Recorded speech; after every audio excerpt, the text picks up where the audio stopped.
We're organized, we swear.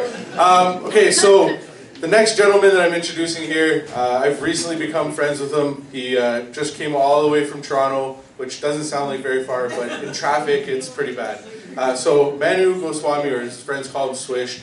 I mean, it's hard to put words for this guy. I mean, he's 20 years old, not even legally drinking age in the US where he lives, and he's achieved things that most of us would probably only dream or think of. But he's done it in a way that pretty much I think anybody could if they really tried. You know, he's started his own company. Like I said, he now lives in New York. He's been he's been voted Canada's top 20 under 20. You know, there's so much to learn about this guy, so much to learn from him. But with that said, I want to introduce him to speak to you guys a little bit about LinkedIn, what he's had happen to him, and how you guys can start doing that too. So, without further ado, Swish.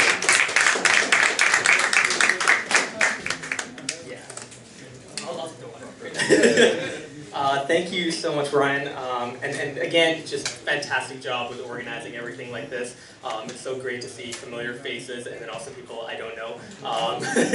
So that means that they're going to be great conversations.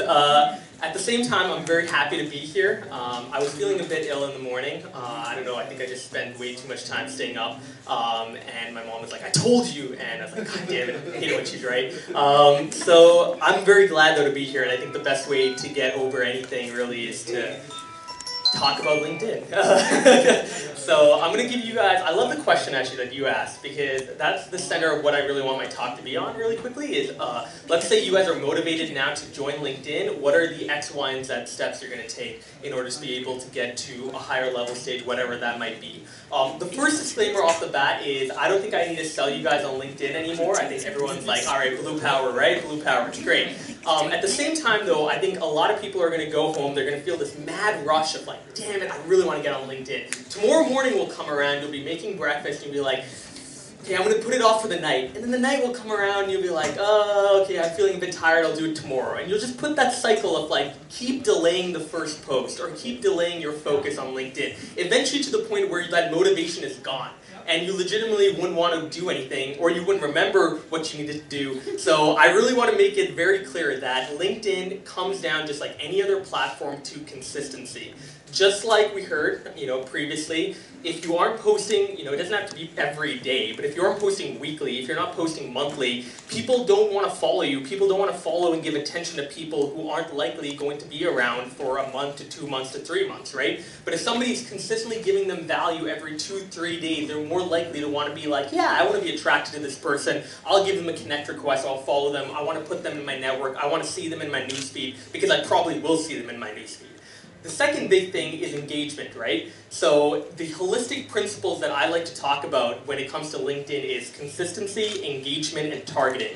Engagement comes down to replying to every single comment. And sometimes I get people who are like, I can't do it! And like they're at 3,000 followers. And this is not to be cocky at all, but I feel like if I can do it right now, anybody can do it. To the point where like there are times where I legitimately need to ask if the flight has Wi-Fi and take another flight just because I really want to go onto my phone and comment back and reply to every single comment I get on my commutes, right? Everybody here commutes to work, right? Hopefully, even if you're working at home, you do leave the house.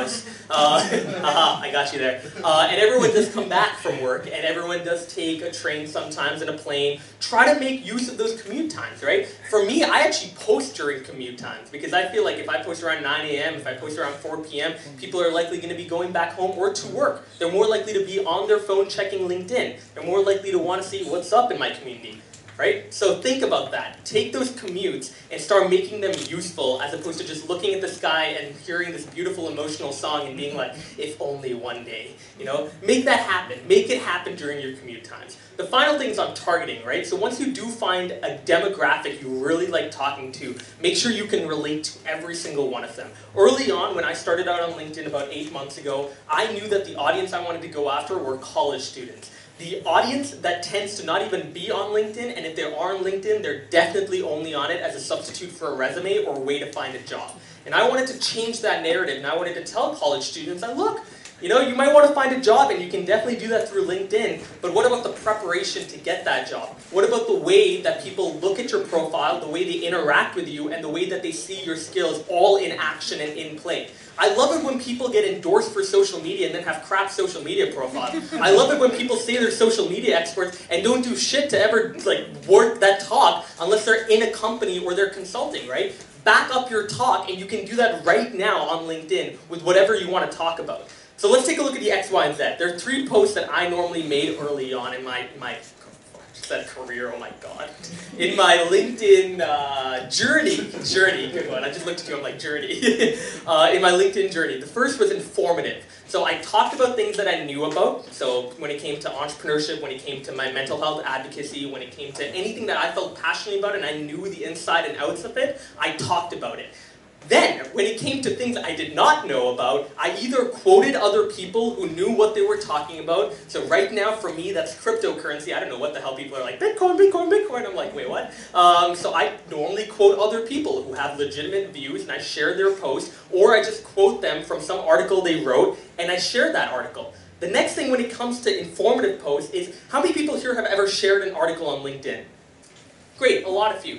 I don't know, I'm not going to ask this individual question, but at the same time, I know there are a ton of people, and I think you guys have probably seen this, where you go through your newsfeed and you see an article but no caption, right? I am not going on your profile to see the next CNN or the next Bloomberg in your variation, right? I'm not going to consume news in that way. I'm trying to get news that is tailored to what you believe in and what your views are. So every time you share an article, please, please, please, include your own views on the topic. Include why you shared the article. What about the article stuck out for you? Copy, paste, excerpt, boom, done. Right? Simple things like that can allow people to understand that, Swish shared an article about Bitcoin because he's interested in potentially investing down the road, as opposed to, why is Swish sharing an article about Bitcoin? That's a bit weird. He was only talking about college students before. That's the whole thing. If you want to start breaking into other places to talk about, start providing context for every piece of content you put out. The next thing, in the next type of post after informative, is inspirational. Now everybody screws this up. Inspirational does not mean, just do it, in a quote, and that's it, right? It doesn't mean taking, it's just a good photo. It's a good photo. I would probably take a photo of this and share it, but I was like, that quote, and then I was like, I read it, and I'm like, that's a good quote. But it doesn't just mean posting quotes that try to motivate and inspire people. What it also means is taking a look at your own personal network and realizing the #1 way that you can provide value to each other is profiling each other's stories. We all have a story, and we all have such cool stories in this room. Despite what you might think, we all come from unique backgrounds, we have unique interests, we all live unique lives. I think that's something worth profiling, right? So when you're talking to people and sharing business cards, you're like, I'm going to stay up to date with you, and then you don't. No, I'm kidding. But people do that, right? Take business cards, you throw it away. Or you take business cards and you put it on the desk. It's not controversial. Anyway. When you guys are trying to follow up and build content together, the #1 thing I honestly would do is say, hey, I'd love to profile your story really quickly in a post, and share that post, right? Share inspiring content, which doesn't just mean going to Tony Robbins and taking a quote from him. It means looking at your own personal network and finding your own inspirational leaders in your community, right? Imagine if I asked you the question, who are your top 3 inspirations? I'm guessing your thoughts might go towards people you don't know, but many inspirations you have are also people you know yourself. It could be your mom, it could be your dad, it could be your brother. Talk to them and take what you really liked about them and share that. And consistently share that, right? I mean, my mom's taught me more than one lesson. She's taught me many lessons in my life. And I want to continuously share that. And by the way, she's on LinkedIn too now, which is really annoying. But she's roasting me publicly. But she's now also a social media influencer on Twitter. She has 86 followers. So she's crushing it. She's crushing it. Actually, one of those followers, though, is Justin Trudeau. So I'm like, I can't talk shit. I cannot talk shit, Mom. You go. The third type of piece of content you want to put out, which I think is the most powerful, and it's the way LinkedIn is going right now, is personal anecdotes. Any story that you have that reflects your own life. Now, this is something that I'm not going to say immediately start doing it. I understand that there are people out there that are uncomfortable with spotlighting parts of their life, from failures, struggles, things they're embarrassed about, things that they like, things that they've done well in. Sometimes people just aren't comfortable with it, right? And I don't expect you to be as comfortable as I am to open my entire life up to social media. There are actually a lot of consequences of that too, which is, A, people know what you're doing at all moments, and B, I mean, you don't really have a place you can fall back to, and you're literally getting scrutinized sometimes for things you post, and it can hurt. So I would say make your own balance here, but at the very least, if there are things that piss you off during the day, and if there are things that make you happy, record that. Please record it somewhere. Because if you start to see that something is really making you angry and frustrated over a period of time for like a month, or something is making you really happy over a span of 2 to 3 weeks, chances are the outlet that you can use to talk about them might be LinkedIn. It might not be going to the bar and telling the bartender, oh, I had a rough day, man. You know, and like blurting it all out to him, and the poor bartender has to listen to your like sob stories. It could be putting it out there on LinkedIn and finding people who can relate to it. I started doing that, and initially I was so surprised. Like, I put out some of the things that I had done wrong in the past. I put out failures. We started a campaign called Let's Get Honest, where we wanted people to talk more than just their profile. We wanted them to show who they actually are as people. And it was surprising to see the entire community being like, yeah, I went through that experience too. And they commented something that they could immediately relate to. That is the #1 way to build personal connections, is by being personal. That is legitimately the #1 way to build personal relationships, especially on a professional networking site. Question I always get now is, Swish, it's a professional networking site. I can't talk about my own personal life, right? And I'm like, no, look, don't take a selfie with your dog and be like, yeah, you know, unless it has context to it. But don't. It's not like Facebook. I agree. But there is some sort of blurred line now between what is your professional life and your personal life, right? 80% of our lives in a week are made up of work. 80%, if not more. Why can't we talk about that, right? There are obviously elements of our professional life that affect us personally, and we can talk about that, and LinkedIn is an incredible platform to be able to do that. Cool? Next thing, when it comes to strategy then, I would say collaboration is the key for any platform. If you want to grow on Instagram, do a shout for shout. Hey bud, I'll profile you on my Instagram story if you profile me on yours. Done.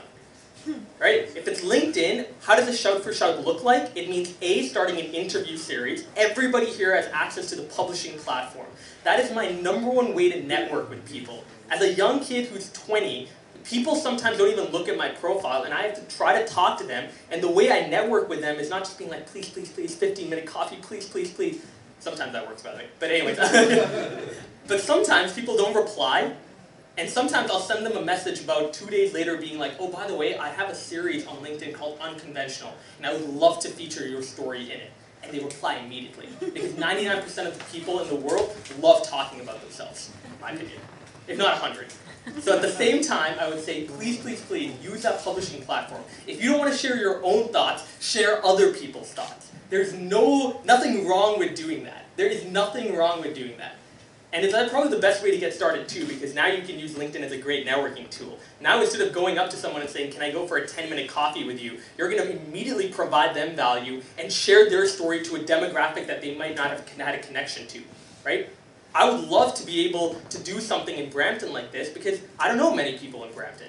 In the same way that I know there are people who are 60, 70 years old back in Calgary who would love to be able to get their message to college students at U of T, which is how I sold it to them. I told them that I don't have a big readership right now when I started off, but I am very well connected at U of T, and I can get your message out to students at U of T who you might want to talk to. It works, right? So be as patient, of course, but there are always moves you can make. If you're not comfortable sharing your life, if you're not comfortable sharing your thoughts, share someone else's. And the last thing I will say before taking any questions to do with this is meetups are an incredible way to go forward if you are interested in LinkedIn. One thing we're doing right now is launching LinkedIn Local, which is an international program literally now. We have, the person who started it is in Australia, her name's Anna. I've of course started a lot of meetups in New York and Shanghai and Toronto, and we have a couple of people in Europe as well, Eric and Alexandra. And the key thing we're looking for is people who are ambitious about LinkedIn, and even if you're not, are ambitious about meeting people, and even if you're not, are ambitious about their own life. So I think I sold that pretty well. So if you are one of those 3 types of people, please consider hosting a meetup in your area. And it doesn't matter if it conflicts, right? I mean, these guys did a fantastic job, but they don't have any ownership over the idea of a meetup. Meetups have been around for ages, right? And I think they would love if somebody in here took the initiative to have a smaller meetup, like a smaller workshop, maybe 20 people, maybe 30 people, right? And have an intimate discussion over strategies that are working, strategies that aren't working. And we will love to support you on that. So the website for LinkedIn Local is going to go active on Monday. So it's a brand new concept. So if you want to get ahead of the curve on LinkedIn, and I know that 2018 is going to be made up of two things, meetups and hashtag campaigns. Campaigns are the #1 way for people to talk about social issues they genuinely care about in a collaborative environment, in a professional networking site like LinkedIn. 2 days ago, we launched the hashtag Goals Together campaign, right? Where people were going to talk about their 2018 goals. And you don't need a big following. To answer your question, you don't need a big following to do that. I understand, sometimes even I will post something, and I'll get way below what I expected something would get. But at the end of the day, I really don't care too much about the number of views I get, more as in, I care about views in the sense of I would want my post to be seen, but I actually genuinely care more about the comments. And even if I get 10 comments, I feel happy, because those are 10 new people I can talk to, and those are 10 new people that I can potentially interact with who could become lifetime followers of me if I do something correctly for them, right? So early on, think about it in that way. Post content that makes you happy. Don't care about the views. Be happy with yourself. It's like a relief for me. When I was younger, I had so many ideas. I'm like, oh God, where do I go? Like, my mom doesn't understand anything. She understands a lot, but social media influencer, right? But at the same time, I finally found an outlet with LinkedIn, and I felt happy. I didn't care how many views I got, because I was happy at least I'm able to talk about something that I genuinely care about. And over time, if you consistently do that, people are attracted to individuals that continue to make moves. Naturally. We're just attracted to people that are continuously moving and are trying to make something for themselves, and we're naturally attracted to go and follow those people and message them and ask them questions. That's all I got. Thank you so much. So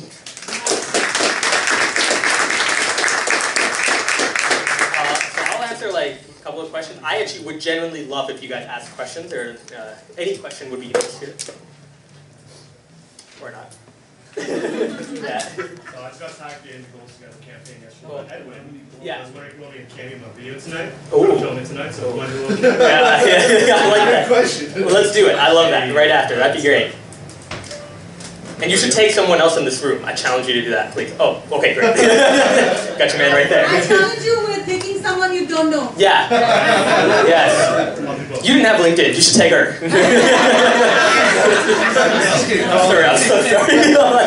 I came like 2 minutes ago and I was like, oh. It's totally cool, guys. I do use LinkedIn, even though I actually do not have a LinkedIn. I use other people's LinkedIn to link in.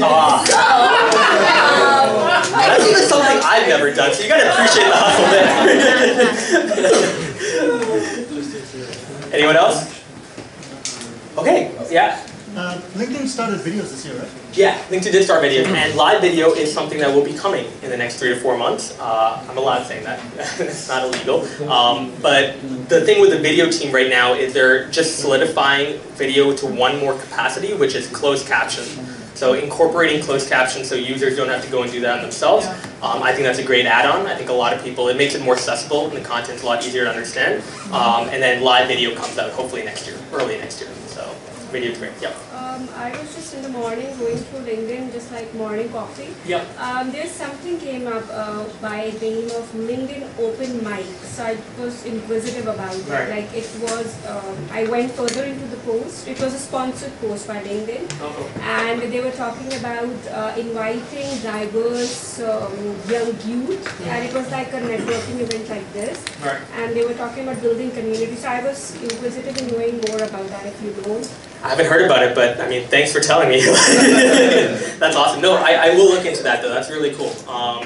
I think LinkedIn started to make a big change, right? Like I think most people here have noticed that, which is like 8 months ago they cared so much about the Microsoft acquisition and appeasing to Microsoft and allowing you to like transfer your Outlook contacts into LinkedIn, and everyone was like, great, thank you. But now I think they care a lot more about community. I think they really are trying to build tools that can help the community interact with each other and get to know one another. So I know one thing they're working on too is for meetups and for events like this, building a small app that would allow you to connect with each other based based on geolocation, right? How easy would that be where you don't even have to give a business card anymore, you can immediately click the button and be like, this is you, right? Done. Right? That'd be really, really easy. So I think they're trying to eradicate the business card now. I'm sorry to people who love it. But that would be great in my opinion. And I think they're starting to make more moves there too. Cool. So I do have something to give away, and so I will give that away.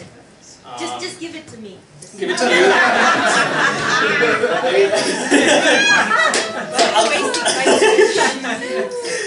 I'll ask a question, and the question will be, this is a good one.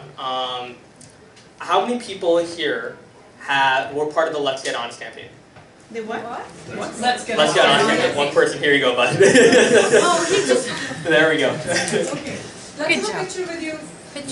Amazing. Go ahead. Okay. Yeah, sure. And what was the campaign about? Basically, the entire premise of it was... I got you, don't worry. Good job, man. The entire premise of the campaign was being able to get people to be super honest about their failures and vulnerabilities and things that they're not the most proud about, and then they share that. And they tag a couple of friends too and try to get other people to do the same. And the whole idea is you're known beyond your profile now. You're known for being a human being as opposed to just an avatar on the screen. So I'd encourage people, if some people have great ideas here too for what a cool campaign could be, and you ever want me, or I know anybody here in the organizing team, or anyone in the room really, the best thing to do with a campaign is get like 5-6 other people, put you guys in a Facebook group, build out a schedule of like, all right, you'll post for this day, and then you'll post that day, and you'll post that day, and you can go off to the races. It's all about an organized effort, right? It's supposed to be a movement. And hopefully, you know, if you guys ever have like an idea for a campaign, do let me know too. I'd very, very much be interested in helping out. Cool. Thank you so much again.